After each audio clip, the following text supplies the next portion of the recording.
Jimmy Akin's Mysterious World is brought to you by the Star Quest Production Network and is made possible by our many generous patrons. If you'd like to support the podcast, please visit sqpn.com/give. Last week on Jimmy Akin's Mysterious World. The USS Hornet is an American aircraft carrier that was in service between 1943 and 1970. It played an important role in the war in the Pacific during World War II, where it had a reputation for being an unusually lucky ship. It continued to play an important role during the Cold War, including during the Vietnam War and the space race. But there's much more to the story of the USS Hornet than meets the eye. What is the history of this fascinating ship? What should we know about it? And what mysteries are connected with it? So, Jimmy, what's our next episode going to be about? Next week, we're going to be talking with Loyd Auerbach about the paranormal investigations that he's done aboard the USS Hornet, and then we'll take a look at them from the faith and reason perspectives.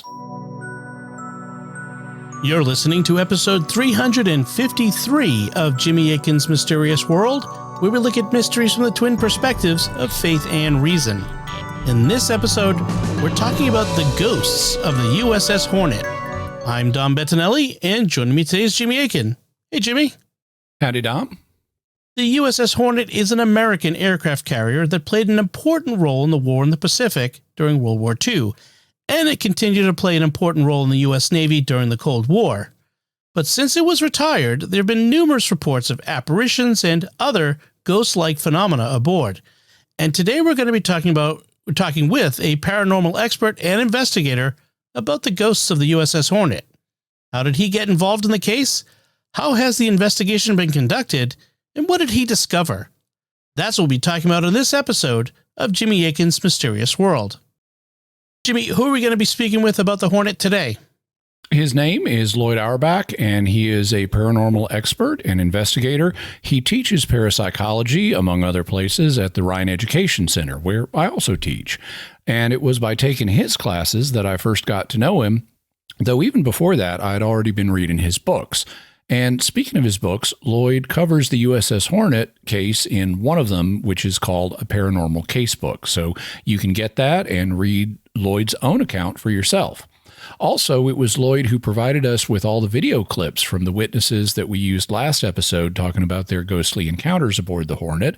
So I want to say a special thank you to him for that. In my opinion, it really made that episode better than it even would have been otherwise, because there's nothing like hearing from witnesses speak in their own words. Then, without further ado, let's listen to your interview with Loyd Auerbach. Loyd Auerbach has a Master of Science degree in parapsychology. He is the director of the Office of Paranormal Investigation, the president of the Forever Family Foundation, and the president of the Ryan Board of Directors. He has been working in parapsychology for over 40 years, focusing on education and field investigation. He is the author or co-author of more than a dozen books and teaches parapsychology courses online through the Ryan Education Center. In addition, he's a professional mentalist and psychic entertainer under the name Professor Paranormal, and also a professional chocolatier.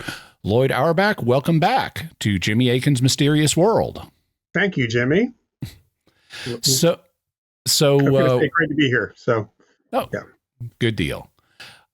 So you've been investigating the experiences on the USS Hornet since 1999. How did you get involved with this case?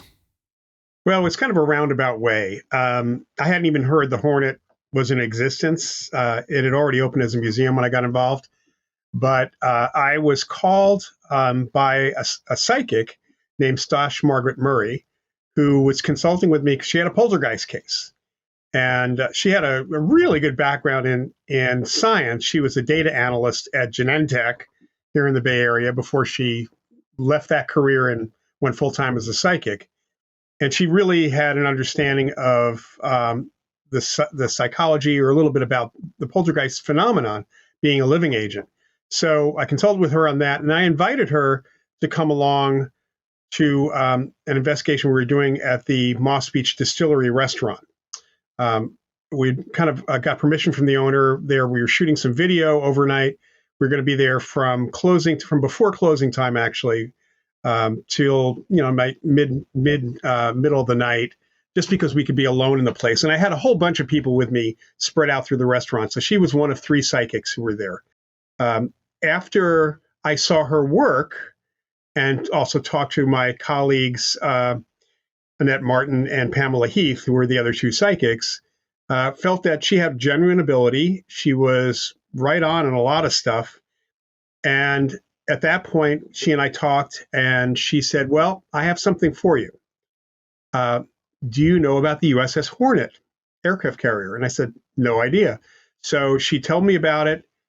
She had been working there herself as a docent. She had been brought aboard by one of the foundation folks who was one of the marketing people who was having encounters. And she started learning about all that was going on. So she thought, once she got to know me, and so we were both checking each other out, she felt I was the right person to come on and start doing a decent investigation of what was actually happening there. Now, in our previous episode, we covered many of the things that were reported on the Hornet down to about 1999. What has been reported in more recent years? Well, I haven't been that involved with the Hornet over the last few years, especially in the last year, since COVID, really. I've been involved a little bit. But what I've gathered from the few times that I've been there talking to various docents and also the education director and a couple other people is kind of more of the same. More sightings by people who didn't necessarily, they knew about the Hornet being haunted. So there is that right up front. But what they were reporting in terms of the kinds of experiences, the apparitions they were seeing, the circumstances of certain things, and actually what some of the docents who were ex-Navy were experiencing, taking people on tours of the ship, not even ghost tours, just general tours, really indicated that the apparitions were very active, still behaving and acting, as if they're still on the ship with a chain of command. In fact, one of the docents told me, and as we were walking around the ship ourselves, there is an area which is a conference room for officers, and it only opened a few years ago. And he said on many times he takes people through on the tour, and they normally cut through that room to continue the tour, talks a little bit about it. But every once in a while, he'll open the hatch, and he'll see a bunch of officers sitting around the table. And they all turn and look at him. And one of them typically will kind of like shake his head, and he will back slowly out of the room, out of the area, and take them around as well. As he put it, he said, they're having a meeting. I can't interrupt. So it's things like that. They've opened up new areas, new in the sense that they finally cleaned them up and opened them up for tours, self-guided and otherwise. And people have reported walking into those areas and seeing a sailor and officer when there's really not anybody there. So as far as you know, there continue to be reports of activities like this on the ship. Absolutely. Okay. What are some of the experiences that you've had or people close to you have had aboard the ship? Well, for myself, I haven't really had visual experiences with apparitions. I'll just say that right up front. In any case at all. I've kind of felt things, and there are places that I strongly felt a presence, certainly on the ship, kind of fleeting presence. So one of them was actually when we were had a large group of people for a shoot that we were doing for the Learning Channel. And we were in an area, the gallery deck area, which was new to me, actually. And as we were moving around, Stops was with us. Had some folks who did investigations with me, a few other folks as well, and walked into this one compartment and immediately got hit with a wave of like pressure and nausea. So I backed out. I just walked over. I saw one of the other investigators there. I said, hey, do me a favor. I think I saw something. I just lied. I said, I think I saw something in the corner there. Nothing paranormal, but I didn't really check it out. Would you go over and check it out for me and see what was there? I said it was like an item or something like that. So he walks in there. He backs out. He says, what's going on in there? Same thing. He had the same experience. Sent somebody else in there to do the same thing. So that's one. When I was doing a segment for Popular Mechanics for Kids, we were in an officer's mess hall, and the kid starts looking towards the galley, and he walks back there a little bit, and he comes running out. I mean, we weren't really even shooting at that point. And I said, what's the matter? He says, there's somebody back there, somebody back there. So the cameraman picks up the camera, starts shooting, because our interaction. He's shooting from about 5 or 6 feet behind me, and really kind of getting the kid in the picture because he's the host. He's 14-year-old kid. And I calmed him down, kind of explained what was going on, not to worry about things. It's nothing, he was being kind of like teasingly skeptical throughout the entire shoot until that point. And as he said, okay, I got it now, and maybe I'll go back there and see if I can talk to him. And all of a sudden I feel a pat on the back. And I turned around, and the camera guy's still several feet away from me. I have on a loose windbreaker. I said, hey, did my jacket move? And he said, what are you talking about? I said, well, it felt like somebody touched me on the back. And he said, no, your jacket didn't move at all. So that was one. In another circumstance, I know my wife, you mentioned in what you sent out, I took my wife and some friends on the ship for the first time. This is actually even before the Popular Mechanics for Kids. And we were in the hangar bay, and my wife all of a sudden started getting and say, leave me alone. Apparently somebody was, trying to kind of come up behind her, and there was nobody there as well. So she was not thrilled with that. And then there was another circumstance where I was walking through the ship with a group, which I know we're going to talk about that particular type of thing. And one of the common, still every once in a while we hear about this, common things that women experience is being goosed. Sailors. So I was walking side by side with my friend Travis. Ahead of us was his wife Jill, and she suddenly gave it a little eek and moved herself a little bit and said she got goosed. And she turned and looked at me, and I was a few feet behind her. So was Travis. And she said, Loyd. And I said, yeah, it wasn't me. And Travis fortunately vouched for me as well. So, and I got a squeeze on my arm at that point, not from Travis. So I'm pretty sure that was done on purpose for me. There were other times that Annette Martin and I were in the chief medical officer's office, and Annette had started communicating with a guy named Bernard, who was in one of the few identified individuals who had been not the CMO, but the assistant CMO to the CMO during World War II. And we found out later that he had died in civilian life in the early 2000s. And Annette's talking to him, and I put out my magnetometer and a couple of different EMF meters. One was a natural tri-field meter, and asked him very politely if he would mind screwing around with it, playing around with it. And Annette described the ghost. As the ghost, yeah. And he supposedly, Annette's narrating him walking over there, and all of a sudden the needle starts moving back and forth, just kind of screwing. And I said, can you move away? And it stopped. And we did this multiple times. And I've done that. I did that number of visits after that as well. I don't know if, this is the problem with situations with technology. I don't know that he was playing with the electromagnetic field. He could have been moving the needle, the indicator. So, it's the biggest problem with some technology is we have the idea of psychokinesis, of mind over matter. And we know human beings who are alive can interfere with technology. We play with random systems all the time in the lab. It might have just been PK, which is not a just, but it didn't have to be EMF that was happening.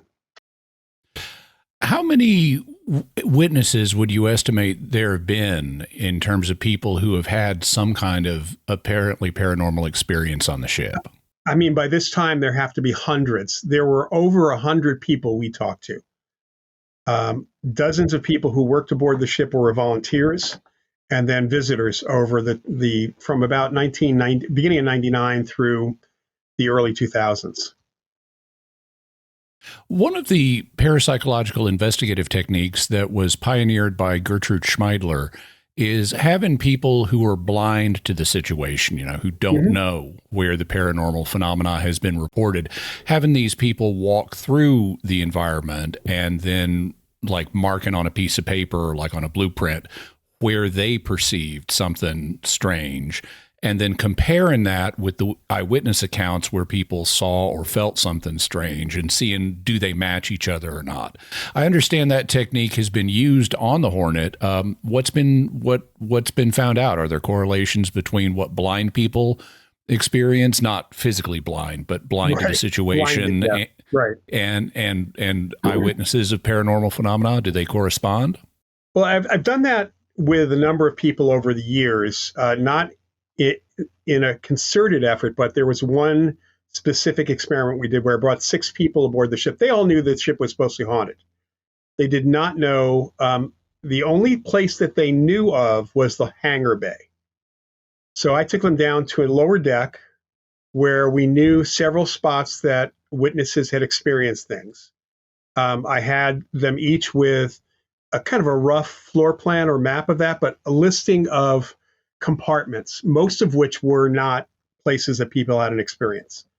So we walk progressively from the stern of the ship to the bow of the ship, and I had them mark down where they felt something. The place might have presences, or if they experienced anything, write that down. 5 out of the 6 people, well, I should say 4 out of the 6 of them, and I should mention first of all that 4 out of the 6 had experiences with another apparition case. Okay, so they were fine with that idea. 2 of them was actually an old friend of mine from a place of employment. He was a tech. He really dealing with our hardware quite a bit, and then his wife, and she had some psychic experiences. He really hadn't had any at all. So the 4 that had experiences before nailed every one of the spots. My other friend's wife picked up about, I don't remember how many it was off the hand, but I'd say about 3/4 of them.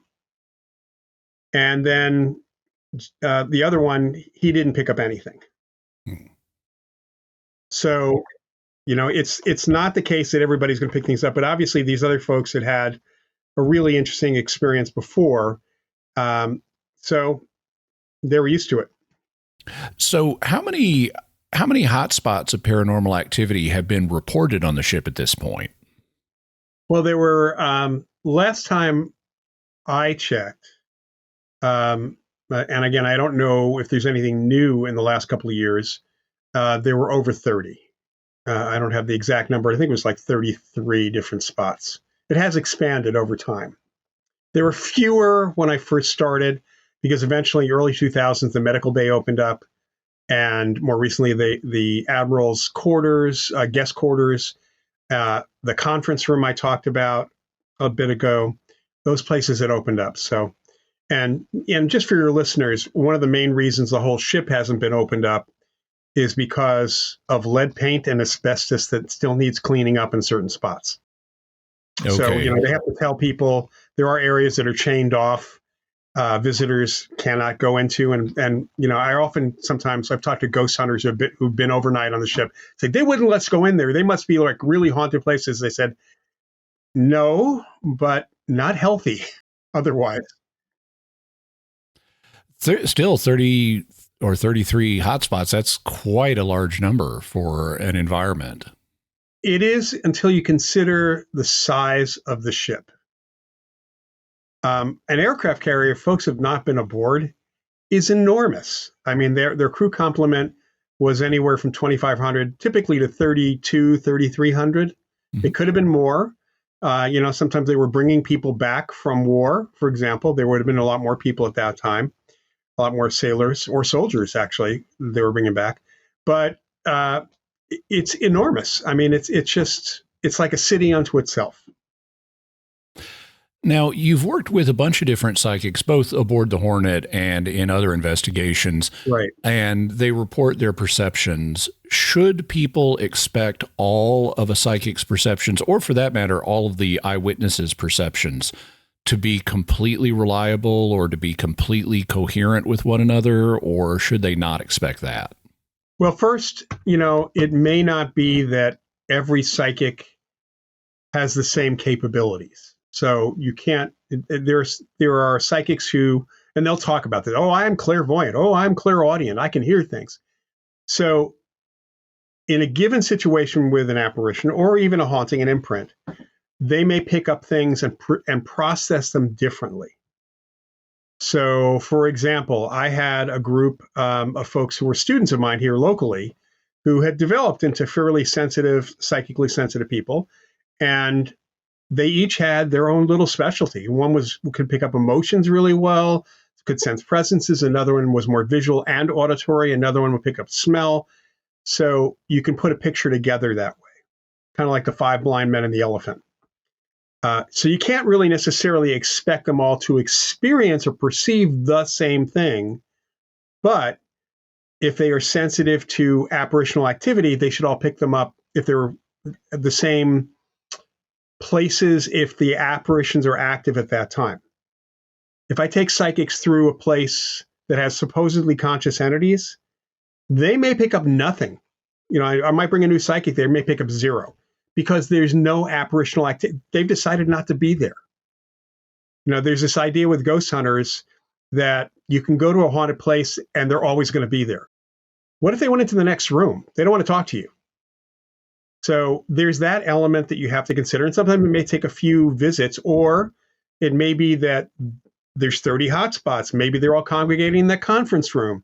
And by the time we get there, the psychic will pick something up. So there's that element. What is interesting about the Hornet, which is different, at least it has been different, is that people who experience things, and I'm not even talking about psychics here, unless there's a psychic with the people, will either have a visual experience or an auditory experience, besides the sense of presence. So there are multiple witnesses who've had visual experiences at the same time. There are multiple witnesses who have had auditory experiences at the same time. So that's a really important difference here. And then the other thing is that, again, if they're conscious, we look for interactivity to indicate that reaction of the apparition. You don't always get that.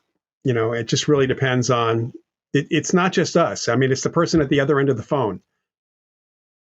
And having multiple witnesses to a single event really increases the evidential value regarding that event. If you have multiple people seeing the same thing at the same time, or Absolutely. multiple people hearing the same thing at the same time, that's quite significant evidentially. And it seems to be that that's the intention of the apparition, of the entity.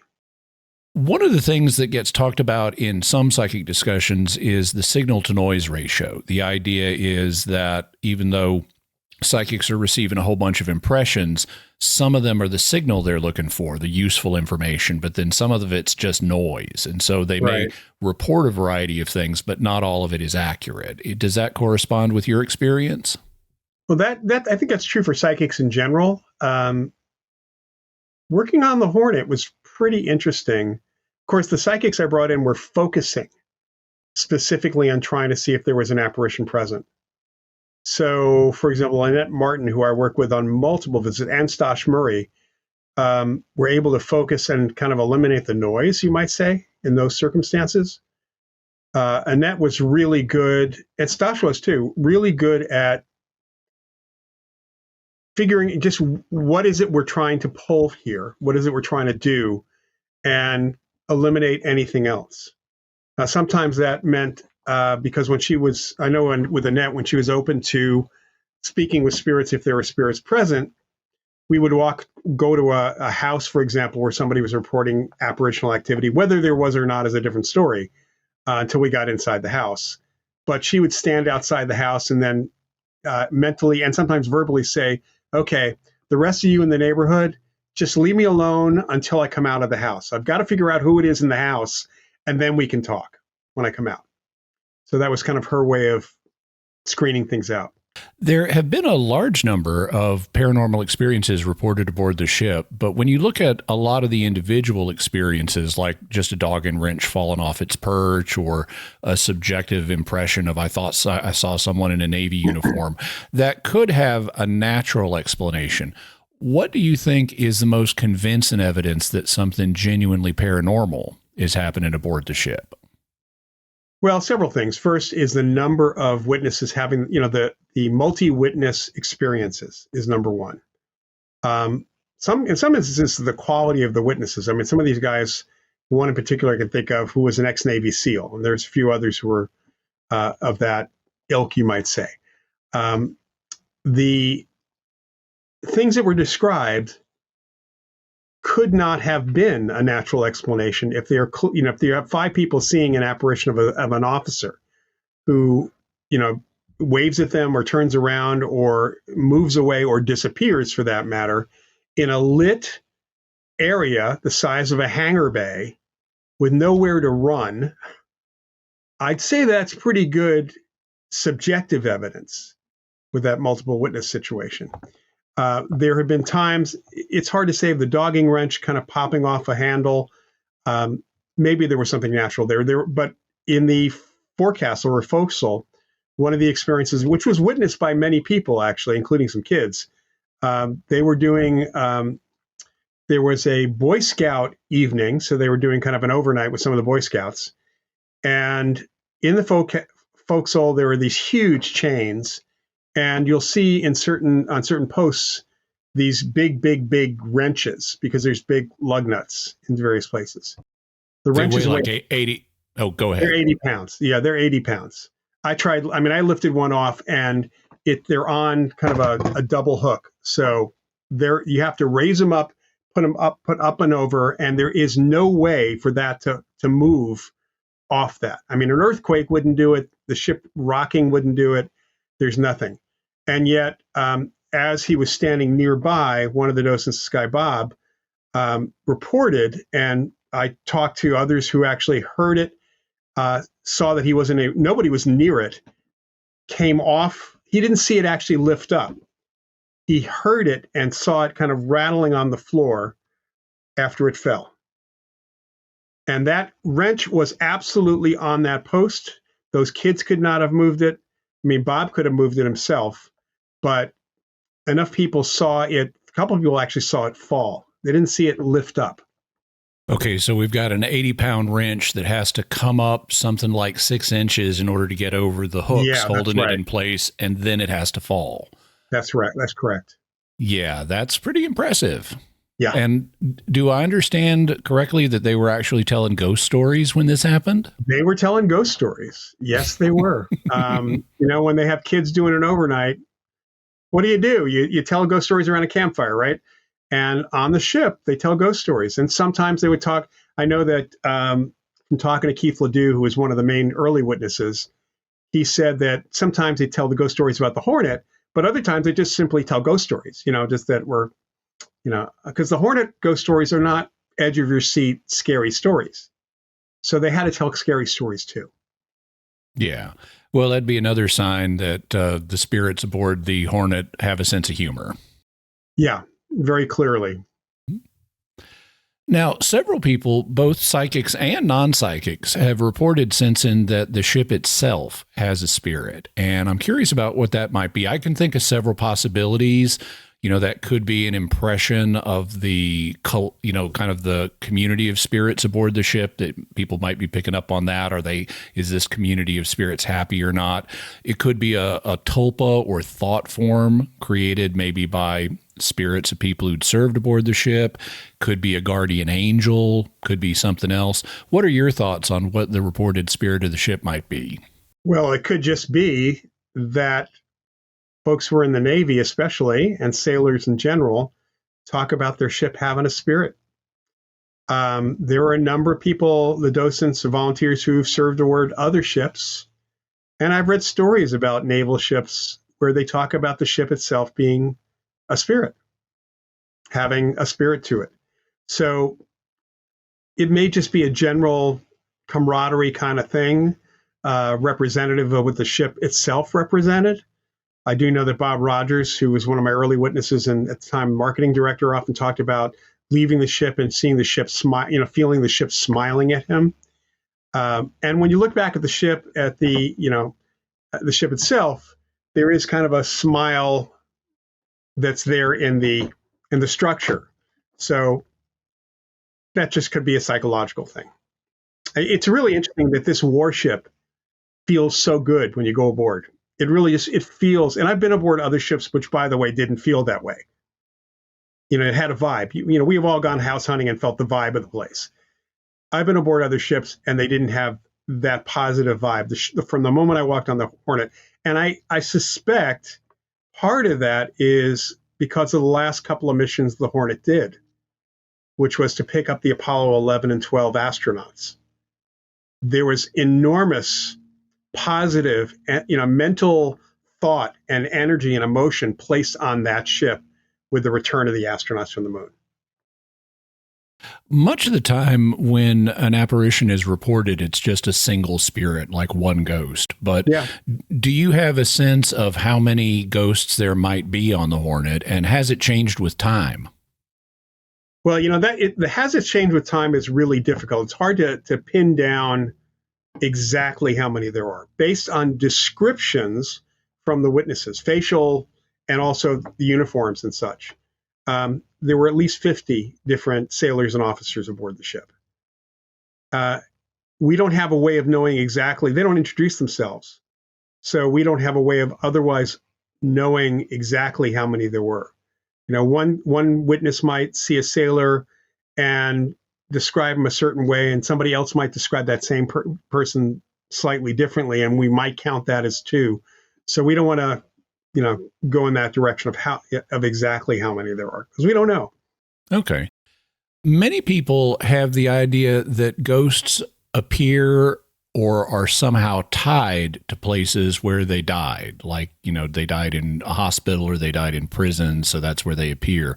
Does the activity aboard the Hornet suggest that idea is true or that it's false? Well, all of the reports, I can't say all, the majority of reports of apparitions in general just really negate that. It's not true. It is not true.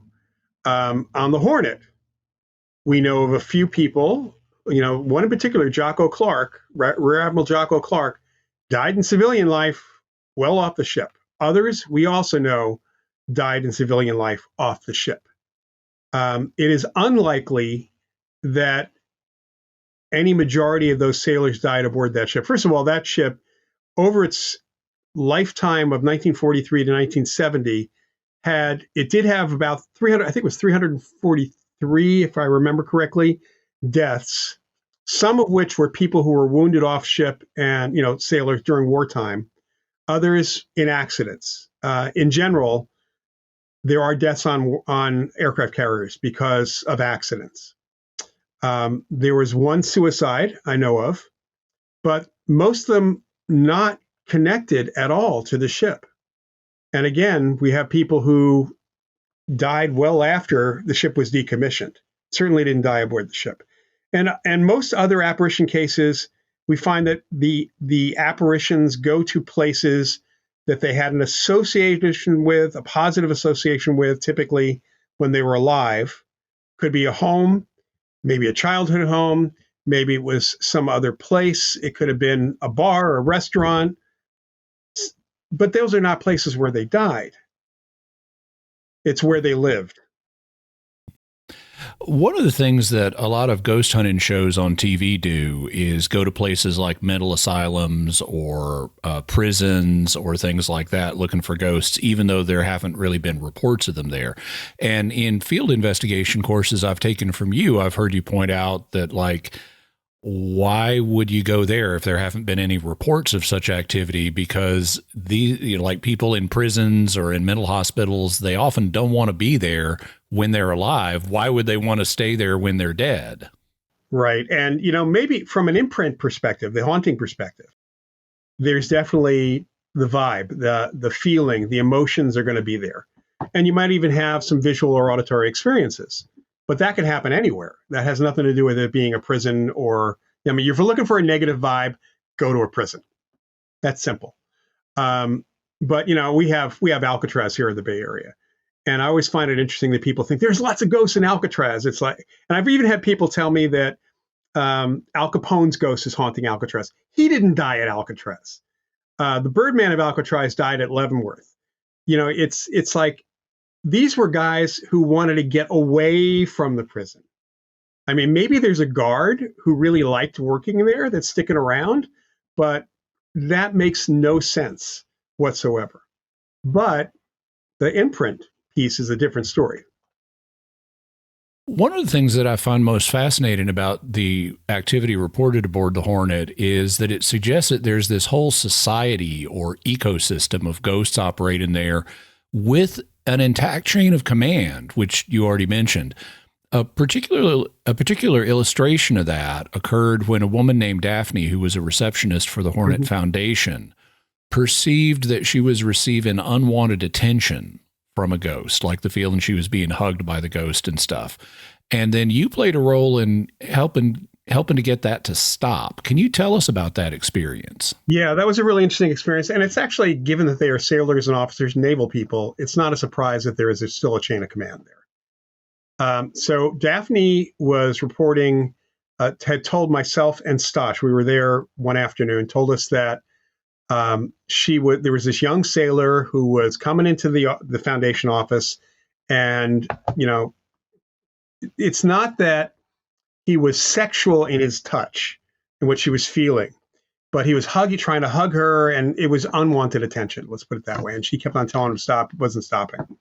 So I knew that Stosh had interacted with Rear Admiral Jocko Clark. He was a commander aboard the ship during World War II. And so there was one spot that she knew she could probably connect with him. We went to that spot. It was near command and control. And she started, just kind of asking him to come in, and she started communicating with him. And what we talked about this, Stosh and I were talking about this. I certainly didn't experience anything. But I said, basically, explain the situation. Admiral Clark, would you mind ordering or having one of your subordinates order that sailor to leave her alone? Or put him in the brig, one or the other. And so we left it at that. And, Stosh said he agreed, he'll take care of it, not to worry about it. Next morning, I get a call from Daphne. We did not tell Daphne any of this. We didn't tell her what we were going to do. We just said we'd take care of it. The next morning, she called me up. She said, I don't know what you did, but he's not coming in the office. In fact, he's staying, like more than 50 feet away from me, like there's a restraining order.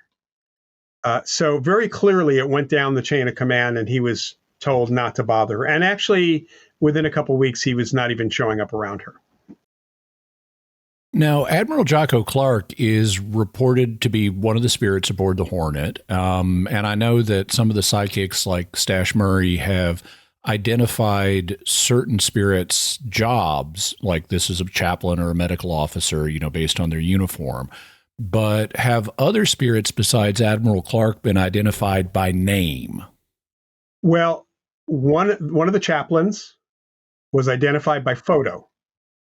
So when they've been identified, the reason that Jocko Clark was identified by name was because folks saw him, and there's a picture of Jocko Clark that's there. So this is Jocko. They could see it was Jocko Clark. Same with the chaplain. So finding the photo gave them the name of the person. This happened also with a couple of other officers. The biggest problem, they're really, this has been asked of me a number of times. Well, why couldn't you identify all of them by name? You have photos of all the sailors. Yes, but there are 3,000 people in these photos in a given sequence or group of sailors. Maybe every 2 years things change with some people. So that there's just no way for some witness to look through more than 10,000 photos to identify individuals. They'd have to be like solo photos that just luckily happen to match one of the apparitions. Bernie, the assistant to the CMO, who died in civilian life, he gave Annette and also Pamela Heath enough information to identify him. And working with the folks at the foundation, we were able to figure out who he was. He died apparently in the early 2000s and came back to the ship because he had served aboard there. One of the psychics who's done work aboard the ship is named Pamela Ray Heath, and she's also a medical doctor. And I understand that played a role in an experience that she had in the ship's medical bay. Can you tell us about that? Well, I mean, Pam, and Pam also is a parapsychologist. She also has a PsyD in parapsychology. I mean, Pam was able to communicate with this individual officer, with Bernie, and it was an approach. In her case, she did an approach in the medical bay, explaining mentally and otherwise that I am a doctor. And explained her background. Anyone here willing to come and talk? And she was able to kind of connect with folks there. She and Annette and a couple of others also identified the sick bay itself. I don't know if it still feels weird, but it had that real weird vibe to it, because it was a place where people were wounded and dying. So, sailors were wounded, and also soldiers were aboard the ship as well. So, kind of an interesting situation in that case. I think that the fact that she was a doctor made a big difference for her. Mm-hmm. The way I heard the story, she initially felt some resistance to her being in the medical bay. And then she said, "Hey, I'm a doctor. I belong here." And then the problem resolved. And then one of the docents, who did not know what happened, came in and said, "I've never felt it so empty in here." Yeah, I know that Pam did a bit with the folks the couple of the spirits that were there in the medical bay to kind of clear out some of that negative stuff, although it did come back later on. The sensation did come back later on. When he talked about it being empty, it was that vibe that you feel. It's the same thing you feel in a prison or in a hospital or like a terminal ward, places like that. So if this was due to a haunting or an imprint, which we'll talk about more in a minute, then they may have been able to kind of diminish it for a time and then it reasserted itself? Yes. Yeah. Yeah. I Okay. don't know, in many cases, there are certain psychics who have been able to clear a place of that imprint. And generally it doesn't come back if the psychic has that talent, I guess you could say. But there are other times where, it's possible that Bernie or whoever the spirit was at the time that Pam was talking to was able to kind of temporarily clear it out. But that might not have been their skill. Some of those who are connected with the Hornet have suggested that the ghosts originally were there in part to help ensure that the Hornet did not get junked, that it wasn't sold for scrap, and that it would become a museum. But they've also proposed that now that that task is done, they believe that the Hornet is being used as a kind of rehab facility for those who are further along in the afterlife, to help those who haven't made as much progress yet. Souls that still have issues they're working through and stuff. Stash talked about an individual, for example, that she felt was a bit tortured, who had died in an accident and still had issues to work through, and that's one of the things the spirit community aboard the Hornet is doing these days. What do you think of that proposal? I'd say that that's not the main reason they're there. I think that does happen, but that is not the main reason they're there. I mean, I believe that the main reason they're there is kind of to make sure that there's continual status of the ship. You never know unless the ship was really flush with money, that the Navy might take it back and junk it. It was slated to be scrapped for $6 a ton. We're lucky that there was a foundation that formed to actually save it, but they lease it from the Navy. So I believe, from talking to folks who are still connected to the ship, that they generally believe that the spirits are there as part of the ship's community to keep, like the docents are there to keep the ship going. Many of them are ex-Navy. The ghosts are there to keep the ship going. It's just really to keep that museum, keep the memory of the Hornet alive, even though they're dead. So, but I can see, I mean, it makes sense that if there's a tortured somebody who comes to the Hornet or dies by accident to this day, might actually find some help aboard the ship. Do you think that the ghosts are confined to the ship? I mean, do they spend all their time there, or could they go other places and this is just part of their experience? Well, whether they go other places, I don't know. They're definitely not confined there because they didn't die. Most of them didn't die aboard the ship. So, if they're confining themselves, they're confining themselves. They're not. It's not a rule that keeps them there. We've had many other cases where the apparitions will appear in multiple places. So, I have not heard of these particular spirits traveling anywhere else. But then, people might not be talking about suddenly seeing an officer, and there would be no way of identifying that they're from the Hornet. Even if maybe they went to a local bar and people did or did not see them. If they saw them, would they know they were from the Hornet or just think the bar was haunted now? In addition to apparitions of ghosts, there are also reports of aboard the Hornet of what in parapsychology are sometimes called hauntings.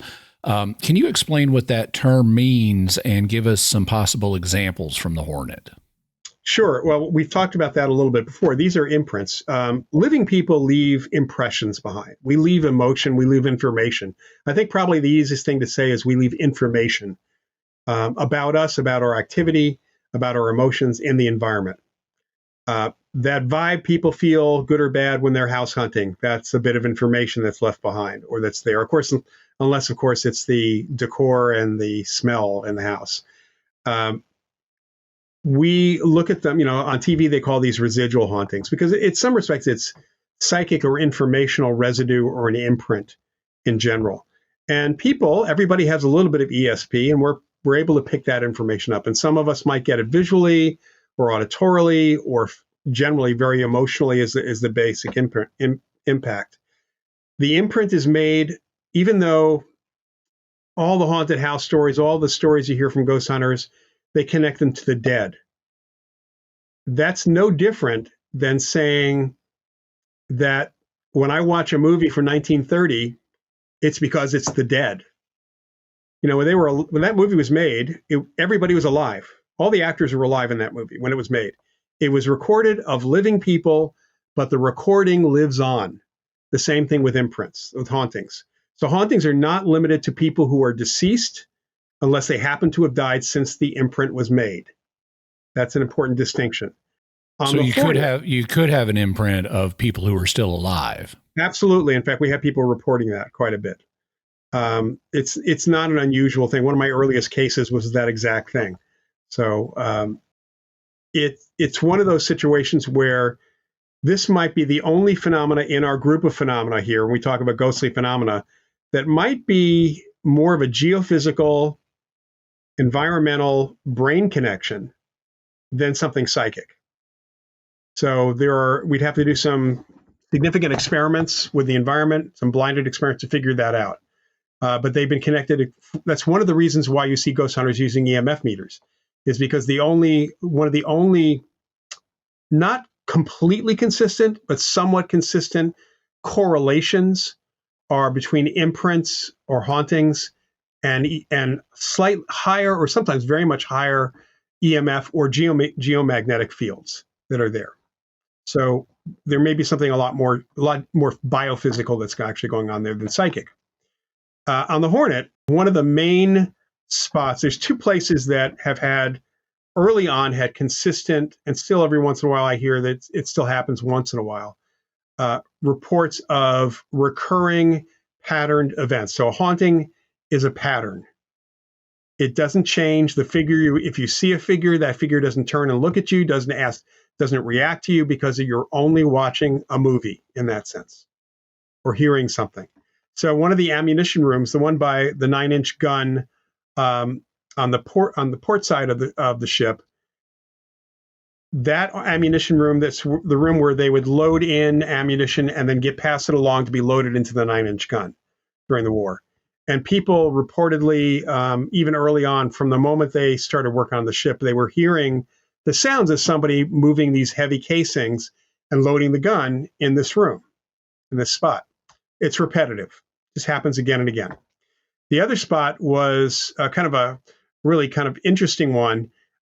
Two parts to it. The fantail, there's a deck at the stern of the ship, And they have chairs out there and tables. And for the volunteers, they would go out there at sunset because they could watch the sunset over San Francisco. It's a beautiful view, honestly.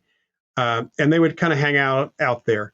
And every once in a while, they would hear, and once in a while, rare while, they would see World War II aircraft coming off the flight deck, heading towards San Francisco and then disappearing. But they'd hear that. The other thing that people reported is seeing a bunch of guys drinking beer and smoking and playing cards and smelling the smoke, seeing these. And then again, it was very repetitive. It was the same every single time. So also one that occurs to me is an experience that Keith Ledoux reported of being in a particular part of the ship where there was a conference room and he heard a voice saying, "Over here, come here," that repeatedly. That was in the gallery deck, on the gallery deck. Yeah. Yeah. And he apparently was told that someone else had heard the same phrase in the same spot, like back in 1963. So that sounds kind of like a haunting or imprint to me. Imprint. Yeah, that's right. Yeah. So we don't know that there were any apparitions prior to 1995 when they moved the ship down. But there were definitely people who remembered, including a couple of guys. In fact, Jim Yushchenkoff, who served aboard the ship, he was there during Apollo 11 recovery. He remembered hearing stories of people, again, talking about things like that were repetitive. Nothing out of the ordinary, as he would put it, in that sense. So those things could have been from way back, easily.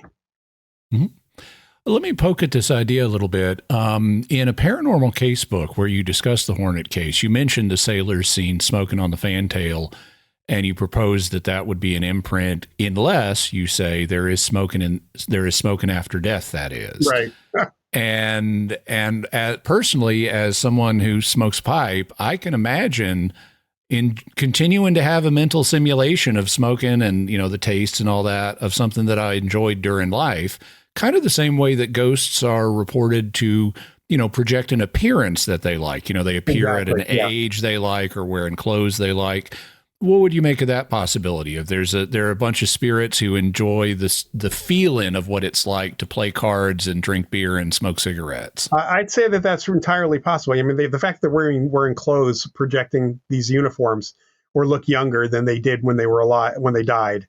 I don't know how satisfying it would be, other than maybe the memory of smoking or drinking beer. One of the things that people report aboard the Hornet is a lot of repetitive activity of seeing crew going up and down ladders and stuff like that. And they also report people like Jocko Clark kind of keeping an eye on things. And I kind of wonder what they're doing, if they have tasks and what this repetitive behavior, like the going up and down ladders, is, if that could also be an imprint. Or I wonder if they just enjoy reenacting tasks and duties and transport modes that they had when they were alive, as kind of like a World War II reenactor club. What do you think? Well, first of all, ghosts are people too. They're not, they're dead, but they haven't really changed their personality or behavior. Going up and down ladders may be the way that they think they have to go from deck to deck. I mean, granted, I actually never found out from the ghost of the distillery whether she took a plane or a boat or just thought herself or flew on her own to Paris, how they move around. And we do know that belief of people after they've died, their beliefs, their idea of how things work, having to explain to a ghost that you can travel at all or that something can be done is itself interesting. It just fits in with human psychology. It's not like they suddenly know that they can walk through walls like you see on TV. And they may not be able to do that because their mind may keep them from doing that. I mean, I always found it really interesting that ghosts can walk through walls, but how come they don't fall through the floor? Right? Yeah. So it's our idea of the world. It's our self-image, our image of things.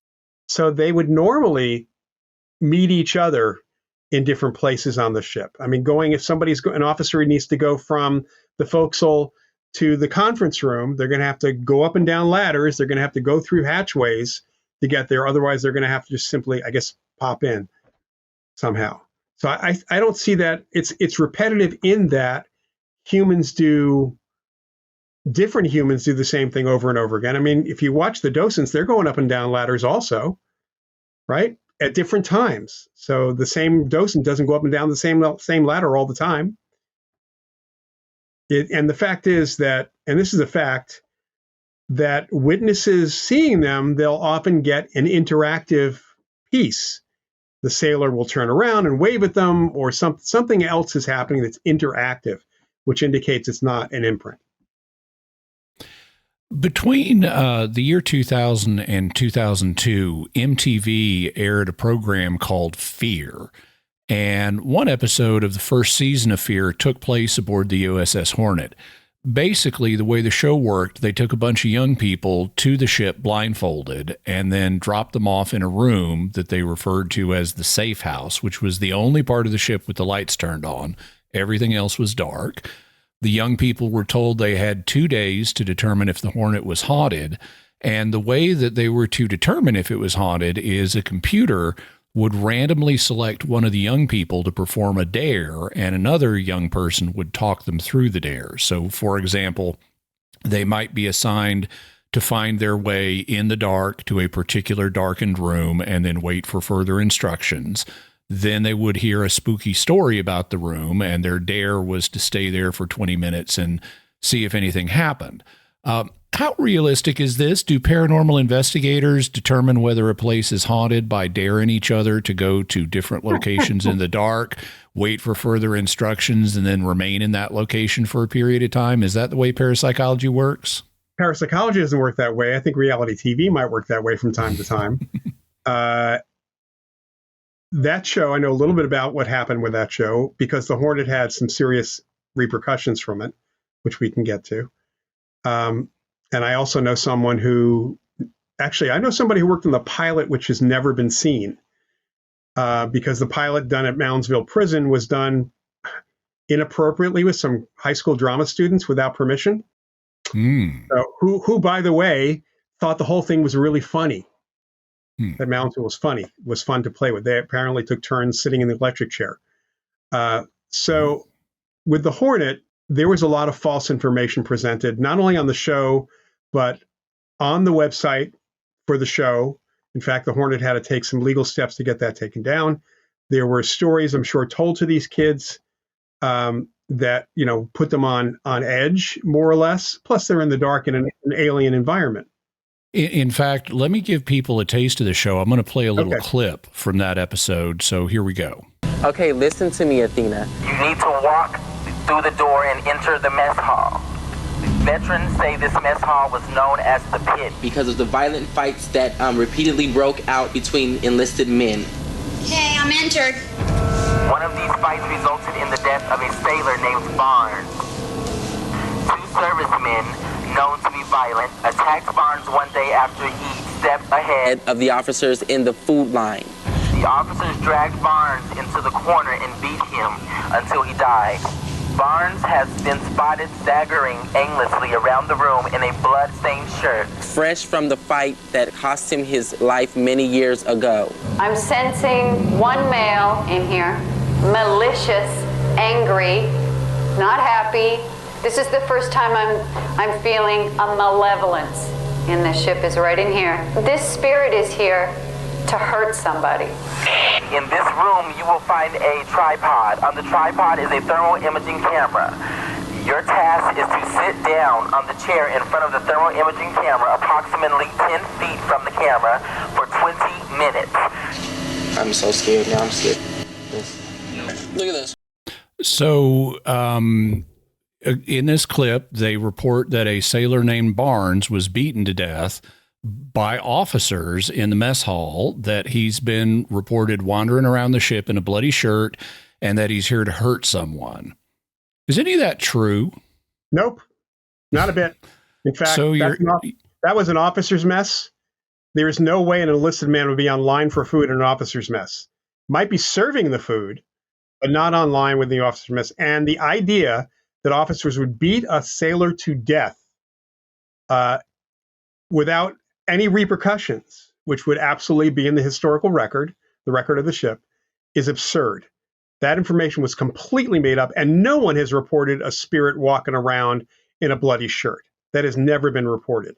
By the way, that's the same mess hall that I earlier talked about, where the kid host of Papillary Mechanics for Kids saw a spirit.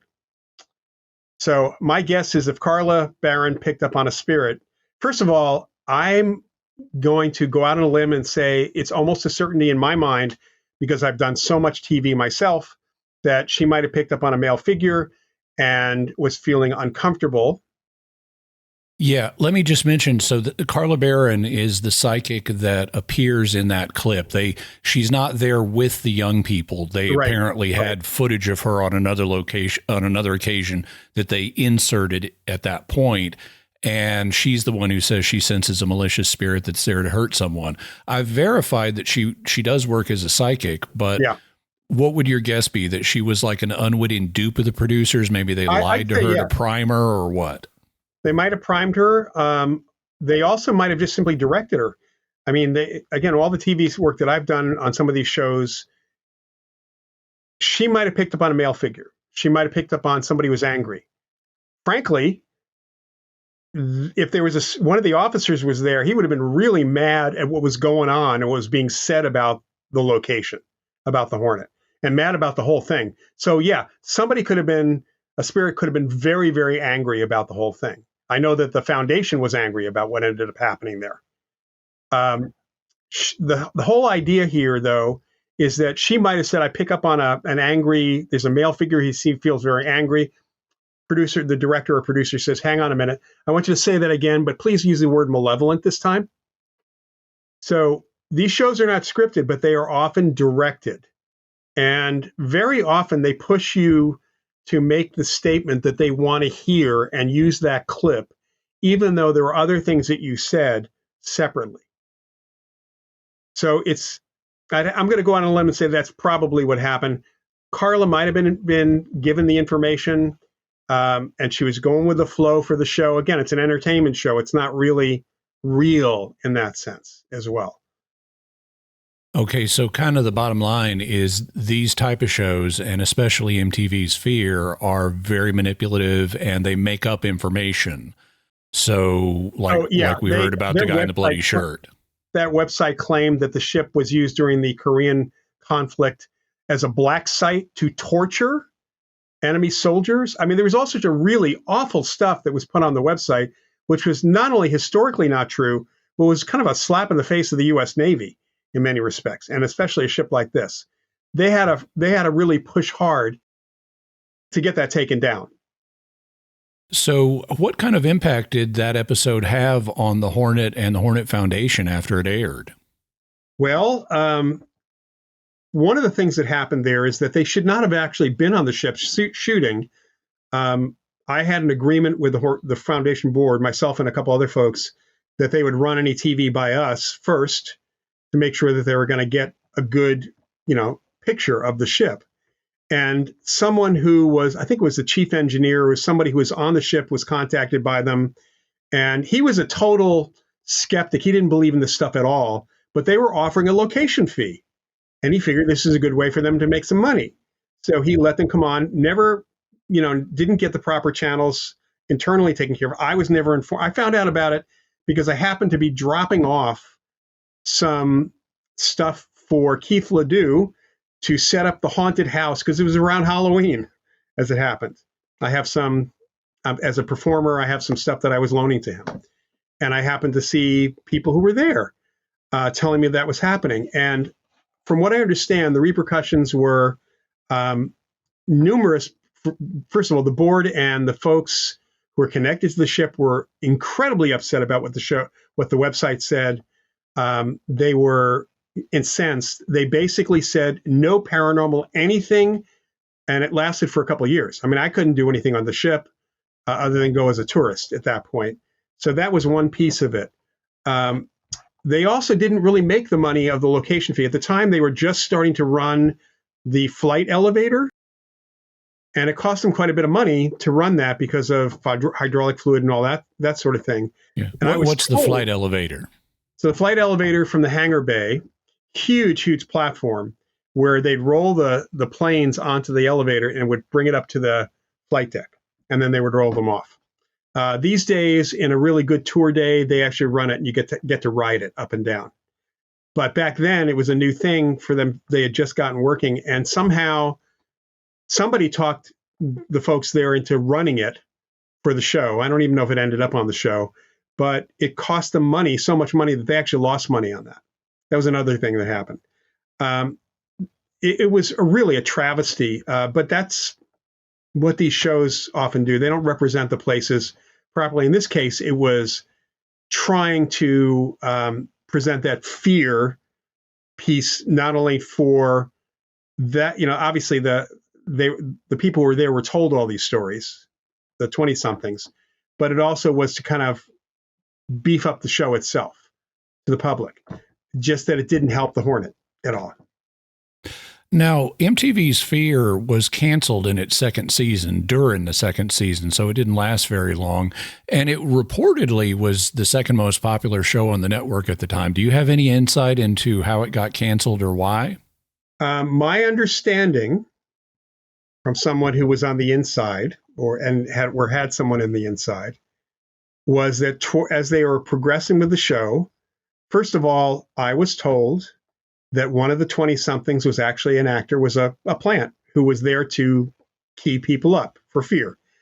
That in itself is not unexpected in television.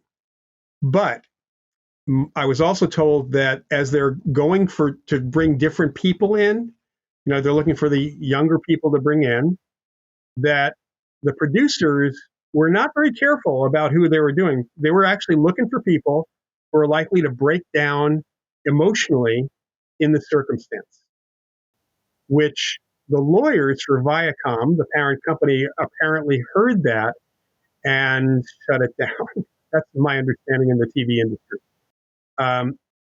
Didn't matter, honestly, if you have producers who were, because they were given psych tests, apparently, this is what I'm told, they were given psych tests to potential investigators, if you want to call them that, and they were looking particularly psychology. And if you're looking for people who are going to have a problem, which could be a traumatic issue down the road, it doesn't matter what they sign. There's going to be lawsuits in that circumstance. Okay. Now, one of the things about the USS Hornet that's really remarkable is the number of ghosts that are reported at this site. Are there other sites around the world that are also credibly reported to have ghost communities like this? There are other ships. The USS North Carolina, which is in, I think it's Wilmington, North Carolina, supposedly has multiple sailors, officers there. The USS Intrepid in New York is supposed to be haunted. There's a number of naval ships. And interestingly enough, the naval publication, the official publication of the Navy, the Blue and Gray, which has been around for a long time. I'm not even sure if it's still around, but I'm guessing it is.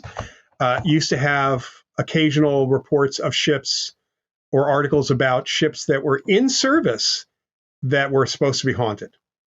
So internally within the Navy, there's a long history of ghosts and ships everywhere, all over the world. So it's unlikely it's just one person on there in these places, these larger ships especially. And there are places that supposed to have multiple spirits. I know that, for example, the Winchester Mystery House is supposed to have many spirits there. That's all made up. There is one, and maybe an occasional visit from Sarah Winchester, but there's one with credible reports that we know of. But there's a lot of hype and folklore that comes into these places. The assumption that, again, back to Alcatraz, that there are many, all the prisoners are back. It's like, that doesn't make any sense. The Rangers would tell you that doesn't make any sense. We have to stay away from what the reality shows actually say, because they're trying to pump up the story in any way that they can. And they don't care. Same with ghost hunters in general, the amateur ghosts, they don't care if they really want to look into the story to see what's true. They just care that they're getting something on their tech, so-called evidence, and having an experience. That's all they care about. So it doesn't matter if there's ever, you could send them to a place that's never had a report and they will find something. And somebody I know has actually made the suggestion that they are now haunting the places. In other words, they're leaving imprints behind. So subsequent ghost hunting groups are picking up on the previous ghost hunters who are still alive, but left their own imprints behind. Is there anything else about the Hornet that we ought to know?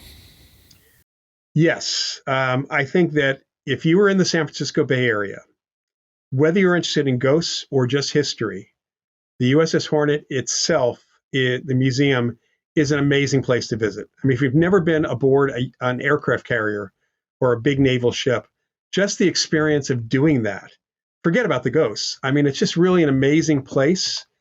Before I even interviewed anybody, I heard stories from Stosh, but just going aboard the ship was just absolutely amazing. And I had a tour of a nuclear submarine when I was a teenager on the East Coast. This was much more amazing to me. And historically, as someone who's really a fan of NASA and NASA's history, the Apollo Museum is really, really exciting and interesting. It's a small museum aboard the place. The people there are really knowledgeable. The docents are really knowledgeable. Many of them served in the Navy. I don't know that we have anybody still alive and as a docent who served aboard the Hornet, but for a time there were people who were there. I got to talk to about their experiences. So from a historical perspective, from the ghostly perspective as well, because you are very likely to have some kind of experience there, and you don't have to be there at night. Just ask for a docent who knows the ghosts. That's all you have to do. Okay. And we'll make sure in the show notes that we have a link to the Hornet so people can visit it and see what it's all like for themselves. Yep. Now, last episode, I played a bunch of video clips about the Hornet from the late 90s, and you very kindly were the person who supplied those to me. I really want to thank you for doing that. I think it made last episode a really, really good one. If people would like to see those or the documentary that you used them in, is any of that available online? Not as yet. I need to talk to my videographer partner about this. We've been talking about putting the documentary online somewhere, but we haven't kind of settled on what we're going to do. So that may be coming. Okay. Well, keep me informed and I'll keep the audience informed. Is there anything else you'd like us to know? Anything you'd like to plug? Well, yeah. First, I'll plug the book of mine that has the lengthy piece of about the Hornet. It's actually a very long chapter about the USS Hornet investigation. It's called A Paranormal Casebook. I re-released it as a second edition a year ago, actually. Its subtitle is a parapsychologist's first, cases from a parapsychologist's first 25 or so years. I'm going to be working on a second volume later this year, as a matter of fact, because I realized that in redoing that book, I had a lot more I could say. So that's one thing. It's available on Amazon, as are all my books that are in print currently. My Mind Over Matter book is out of print, but it will be coming back into print before the end of March. That's my target date for that. Also, I do an every other week live Q&A on YouTube called Ask Professor Paranormal. And that is Sunday evenings from 8:30 to 9:30 p.m. Eastern, 5:30 to 6:30 p.m. Pacific. It is every other week, so you want to go to the channel, which is youtube.com/@AskProfessorParanormal, and go click on the live tab, and it should have just a thumbnail for the upcoming shows as well that are coming up. But all sorts of past shows. I've done over almost, I think, 40 of them at this point, and they're all there, so you can watch any of them and see the questions that are being asked and my responses to them as well. But folks come and ask me all sorts of questions in general. For the audience, it's kind of like Weird Questions with Jimmy Akin, only with Loyd Auerbach instead of Jimmy Akin. Okay, good. I also just launched a new author website, so that has all this all these links are there. It's LoydAuerbach.com. The one thing you have to be careful of is how you spell my name. So it is only one L. But if you were to Google me with two L's, it'll probably suggest the one L as well. So because I'm the only Loyd Auerbach out there, apparently. I totally sympathize. With me, it's my last name people want to spell wrong. With you, it's your first, but it's just like it sounds, Loyd, Loyd. Right. And then I have a couple other YouTube channels, which are linked from the media page on the website, one of which is just simply youtube.com/profparanormal. And that has TV appearances, and the other is youtube.com/Loyd Auerbach. And then it has a few lectures of mine, including a workshop, a video. It's a video of a seminar on ghost investigations that Annette Martin I did back in 1997. So it's a multi-part workshop. You also teach at the Ryan Education Center, and currently, when this episode airs, a full semester is in progress, but Right. there's a second half of the semester where a new course is going to be starting that people will still have time to enroll for if they want. Can you tell us about that course?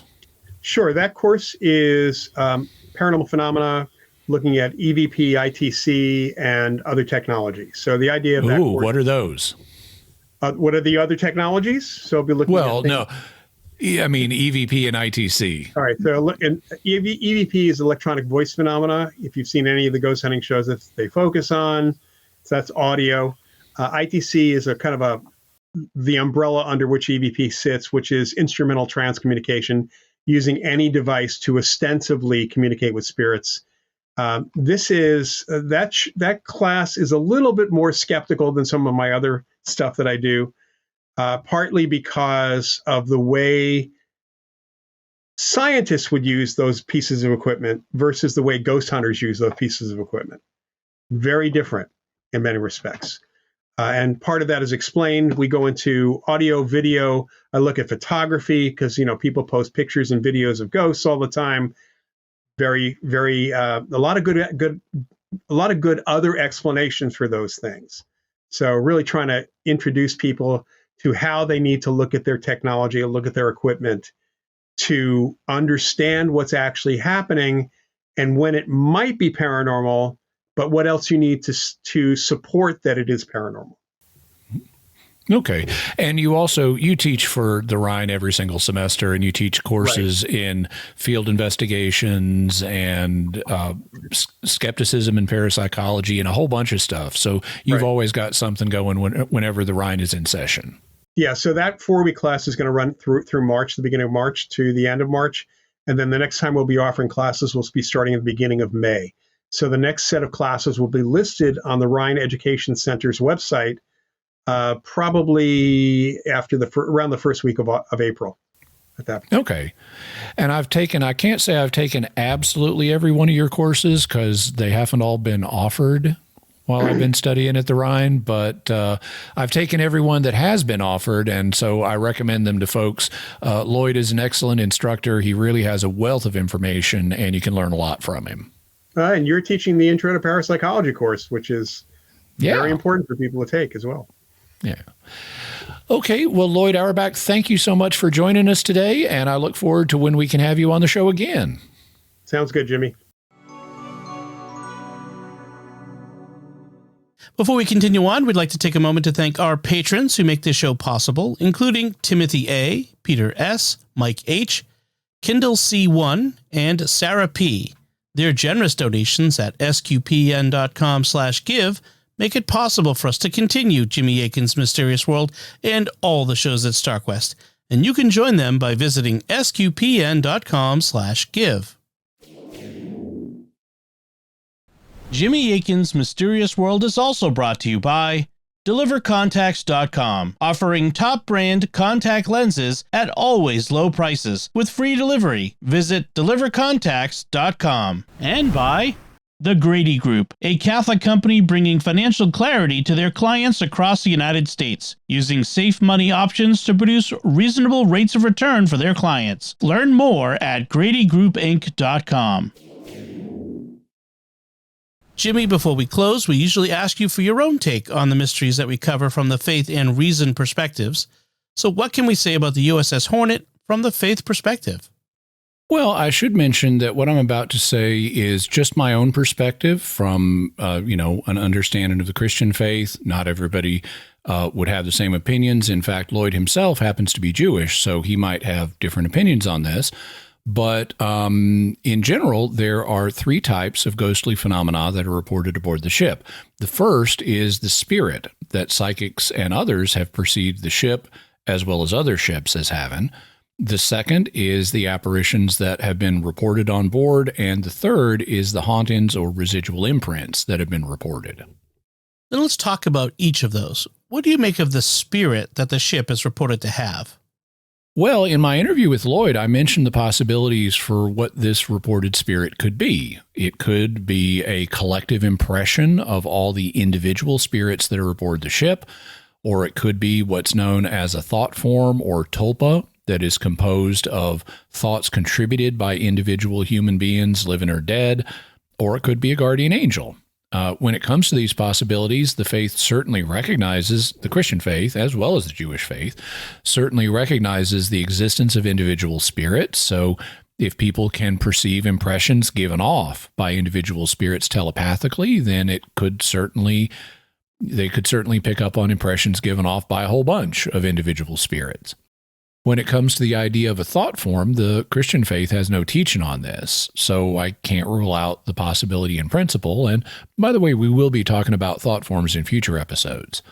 And then when it comes to the idea of the ship having a guardian angel, the Christian faith certainly teaches that guardian angels exist. In fact, the Hebrew scriptures or the Christian Old Testament even acknowledge the existence of guardian angels for groups of people, like St. Michael is described as the guardian angel of Israel in Daniel chapter 12, verse 1.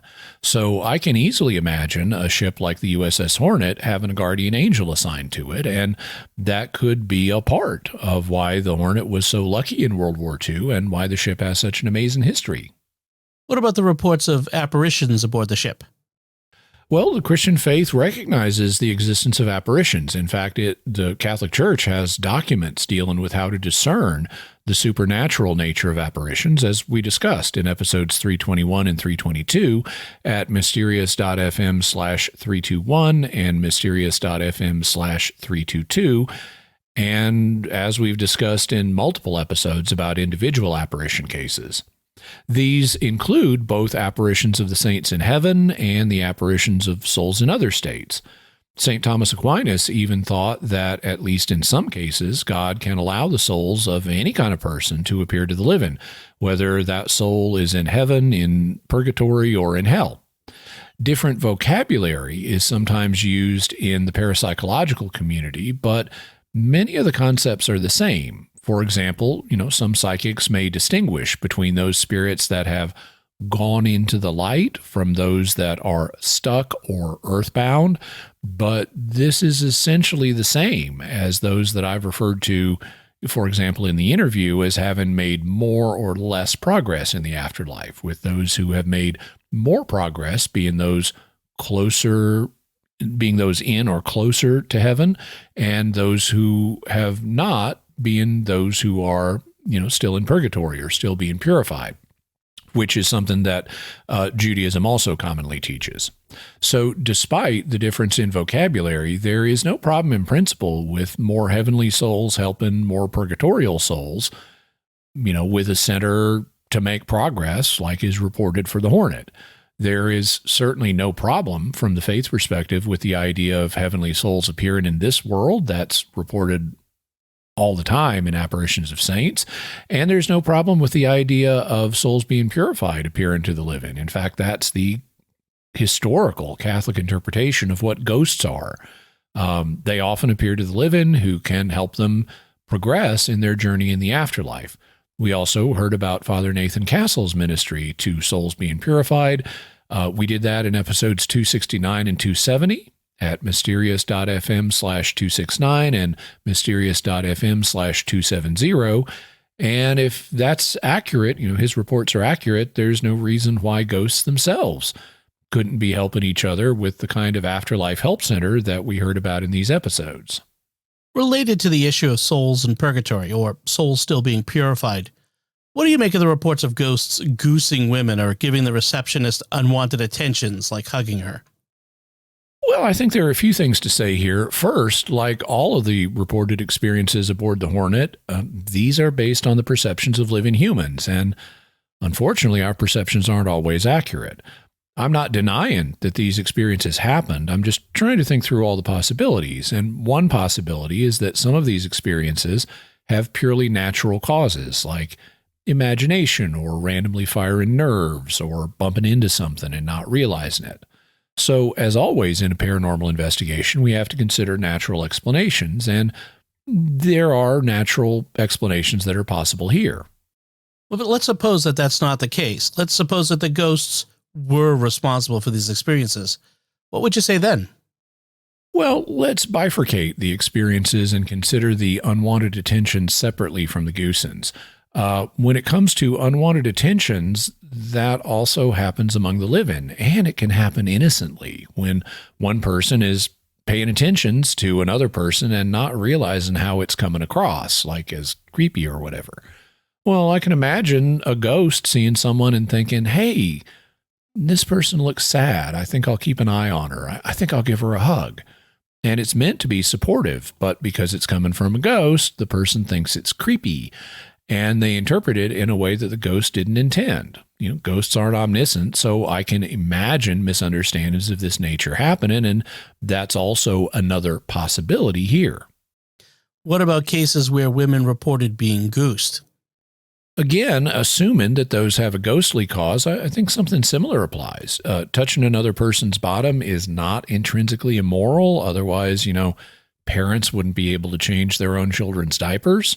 So the question is, what meaning does this act have in a given cultural context? And in the past, it had a different meaning than it does today. Back then, it was seen as playful humor, but today, in some circles, it could be considered sexual harassment. Well, we're dealing with ghosts from the past, and they weren't brought up on the norms that we have today. So they might be doing something that seems innocent to them, but it's being taken in a different way by moderns. So I could see this being another case of misunderstanding. What if, in both of these categories, both the unwanted attentions and the goosings, the spirits are at fault? You've acknowledged that souls in purgatory are still being purified, so could they do something impure? The standard theological opinion has been no, that as soon as you're in purgatory, you don't commit sins anymore. However, this appears to be a matter of theological opinion rather than church teaching. What is church teaching is that if you go to purgatory, you will definitely go to heaven.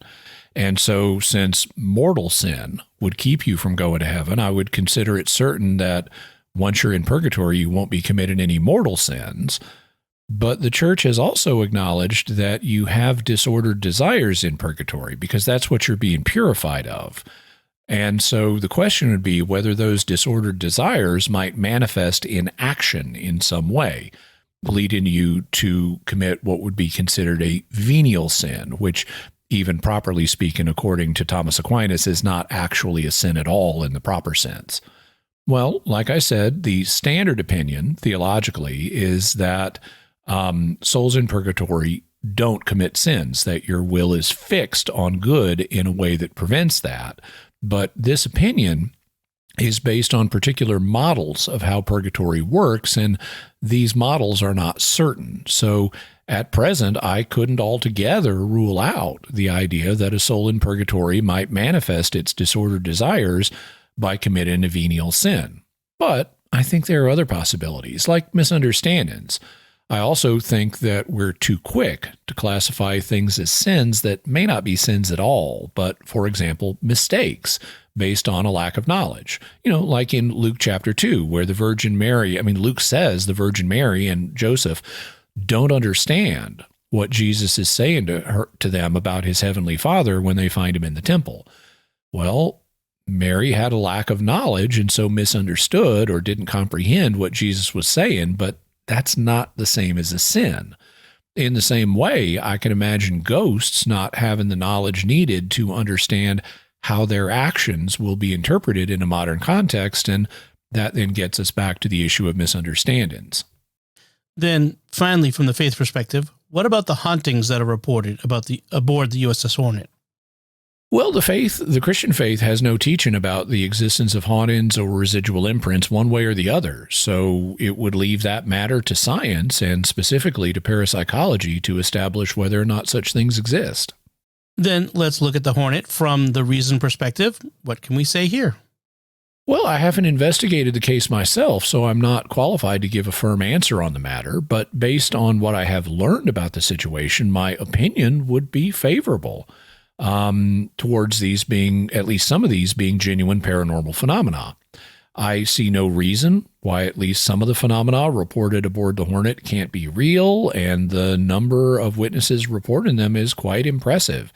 So I find the Hornet a fascinating example of what may be occurring in at least some situations involving ghostly phenomena. Anything else we should say before we go?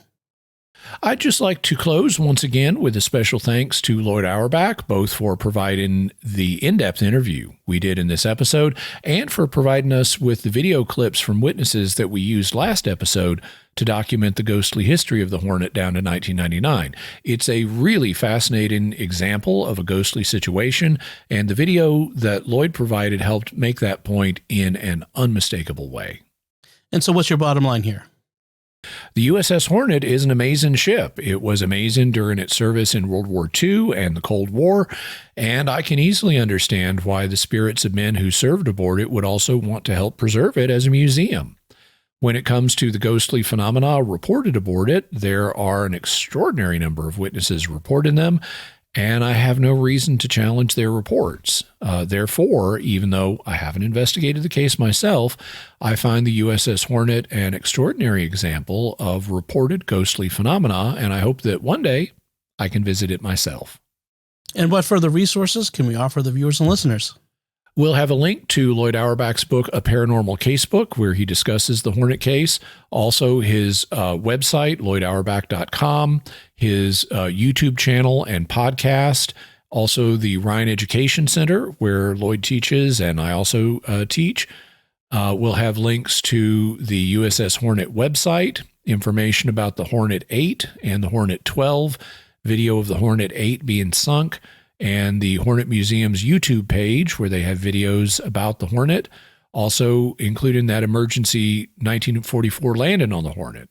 We'll have information about Admiral J.J. Clark, the Apollo 11 splashdown, the Apollo 12 splashdown, and the MTV Fear episode set aboard the USS Hornet. And now it's time to hear from you. What are your theories about the ghosts of the USS Hornet? Let us know by visiting sqpn.com or the Jimmy Akin's Mysterious World Facebook page, sending us an email to feedback@mysterious.fm, sending a tweet to @MYS_world, visiting the StarQuest Discord community at sqpn.com/discord, or calling our mysterious feedback line at 619-738-4515. That's 619-738-4515.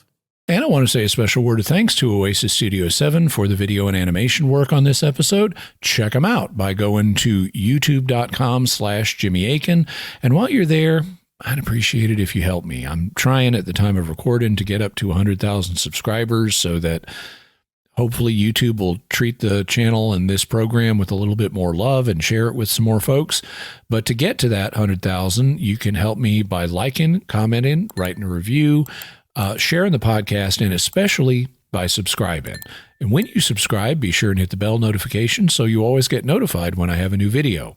Also want to say a special thanks to parapsychologist Loyd Auerbach of the Office of Paranormal Investigations. He was the one that introduced me to the fascinating story of the USS Hornet, and he provided the video clips from the witnesses that we've been watching. Jimmy, what's our next episode going to be about? Next week, we're going to be answering questions from our patrons, but I noticed that in a recent batch of patron questions, a lot of the patrons asked questions on behalf of their children, and there were a really surprising number of these. So I decided to gather them together and do an episode focused on them. So we're going to answer the children's questions first, and then round out the hour with additional questions we have from adult patrons, depending on how much time we have. As a result, we're going to be talking about things like, would Santa go to heaven? Whether the future exists, quote unquote, now. What if the Pope and all the bishops and priests suddenly died? Would taking away someone's immortality be the same as murder? Was Saint Dismas the first person in purgatory? Did Rasputin have paranormal powers? Who killed Martin Luther King Jr.? Kids ask all kinds of stuff, and much more. Very good. Folks, be sure to share the podcast with your friends and write a review in Apple Podcasts or wherever you get your podcast from to help us grow our community and reach more listeners. Be sure to get your very own Mysterious World t-shirt, mug, or more, and they have t-shirts in kid sizes, by the way, in our merchandise shop at sqpn.com/merch. And I gotta say, a onesie Mysterious World for a baby would be an excellent gift, I think. You can find links to Jimmy's resources from our discussion on our show notes at mysterious.fm/353. And remember, to help us continue to produce the podcast, please visit sqpn.com/give. Jimmy Akin's Mysterious World is also brought to you in part by Rosary Army, featuring award-winning Catholic podcasts, rosary resources, videos, and the School of Mary online community, prayer, and learning platform. Learn how to make them, pray them, and give them away while growing in your faith at rosaryarmy.com and schoolofmary.com. Jimmy Akin's Mysterious World is also brought to you in part through the generous support of Aaron Vergeson Electric and Automation, making connections for life for your automation and smart home needs in North and Central Florida at aaronv.com. Until next time, Jimmy Akin, thank you for exploring with us our mysterious world. Thanks, Tom. And once again, I'm Dom Bettinelli. Thank you for listening to Jimmy Akin's Mysterious World on StarQuest.